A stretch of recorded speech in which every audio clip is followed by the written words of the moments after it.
I don't know who needs to hear this, by the way. We're still in a pandemic. That's why restaurants are not exactly able to accommodate the flood of people that are coming right now.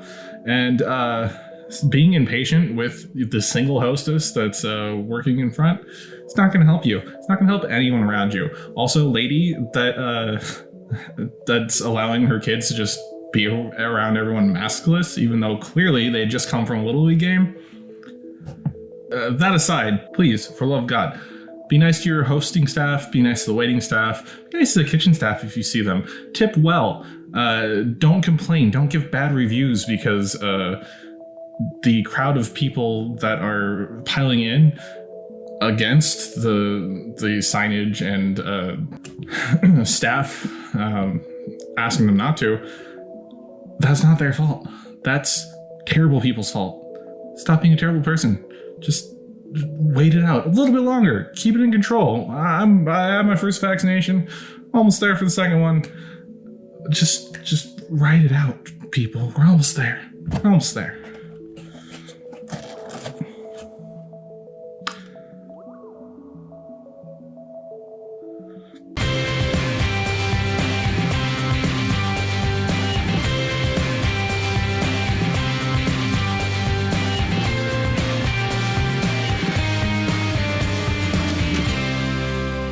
Welcome back to Rewind with bschwitty because the power broker is watching. Happy National...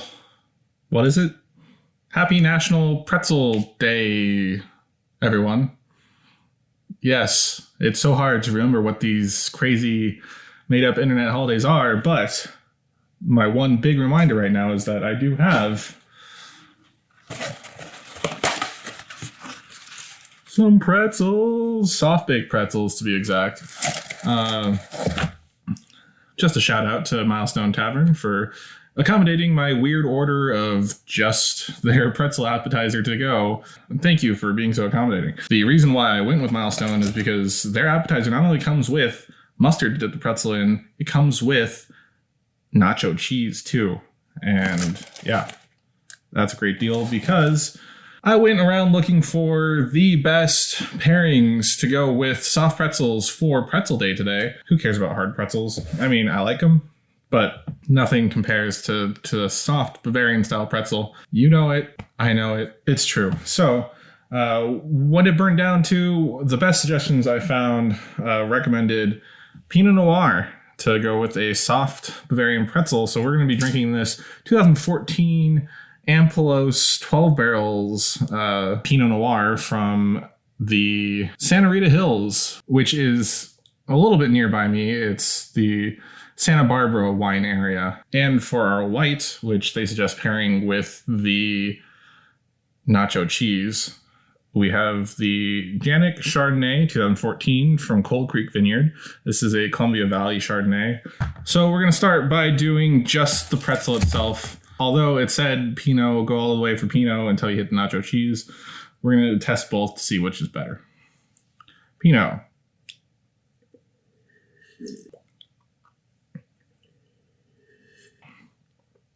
All right, that's not bad. Tannins from the Pinot play off of the doughiness of the pretzel.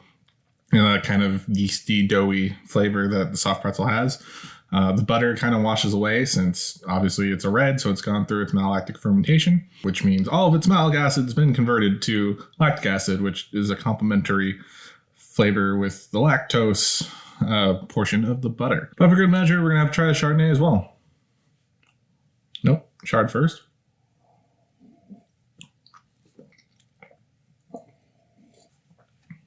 Ooh, that's almost as fun, if not more fun, than the Pinot. Okay, here's what's happening with the Chardonnay right now.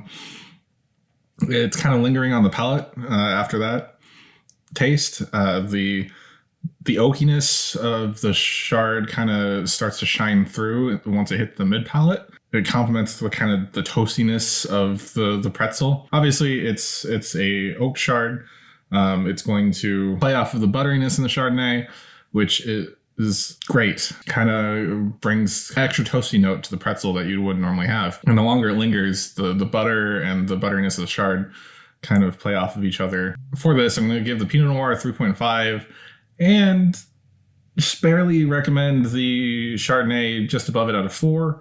It transforms it just a little bit more than the Pinot Noir does, although the Pinot Noir is a strong choice. The weight of the pretzel kind of outmatches the lightness of the white wine, but the more tannic nature of the red wine really complements it. You know what? Tied at 4. They're both 4s. Next, we're going to pair it with mustard. The recommendations I saw said to pair this with Pinot Noir if we get dippy with the pretzels. Others said that the dips were overpowering. Let's see what's true and what's not.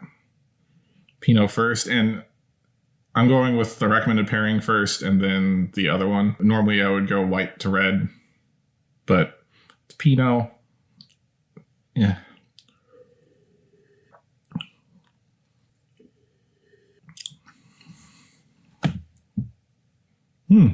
That is strange. Strange is definitely the word. The mustard takes away any of the rough edges the Pinot might have, and obviously it's not going to have a lot, but it neutralizes any tannin and replaces it with that piquant, mustardy mustard flavor. Obviously the pretzels kind of starts to shine through as the mustard dissipates. I again would give this a 4. It's surprisingly good. I wasn't expecting it to be, and or transformative in any way, and it was. So I'm gonna give that a 4 and move on to the Chard to see if it fares any better with the mustard.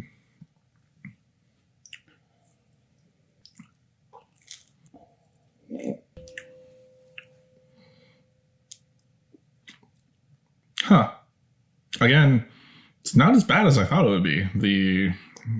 You would think pairing mustard with wine, not a good idea. But strangely enough, again, the mustard neutralizes a lot of the flavor in the wine, but it doesn't do it to a negative effect. And it kind of combines with the wine to create a little lighter, airier flavor from the mustard than you would expect. Although on the finish, starting to bring out more of a vinegar taste. It's still mustard, but starting to get very sharp on the back of the palate. Still, I would still recommend it. Maybe this one is a 3.5, but it's surprisingly not terrible. And it's transformative, or it's just washed out by the mustard. Here's some nacho cheese that I apparently just spilled everywhere. So let's give it a try. This time we're going Chardonnay first.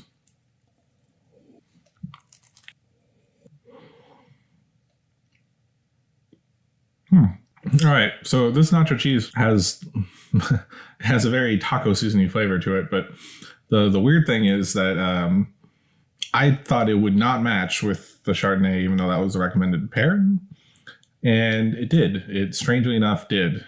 It tastes like taco seasoning on the mid palate, but as the wine and the food combined, the flavors ended up being more like a cheese pairing with wine, because that's what it essentially is. And of course, the butteriness of the pretzel and things that I said before for the original pretzel and Chard pairing apply to this.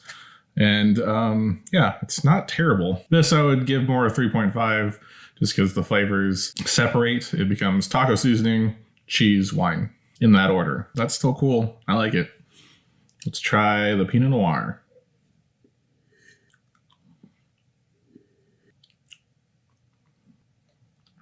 Weirdly, that's not terrible either.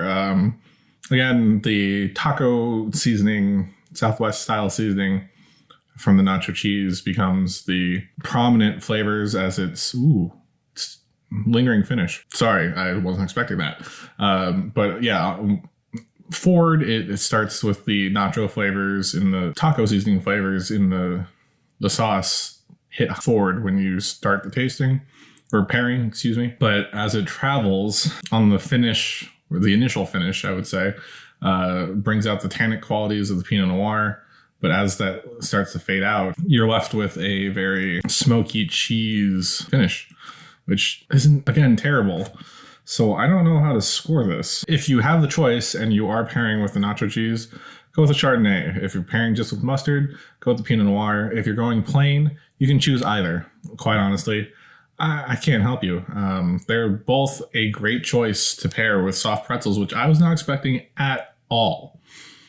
I was expecting neither of these to work well, and they both did fairly okay. So yeah, sorry.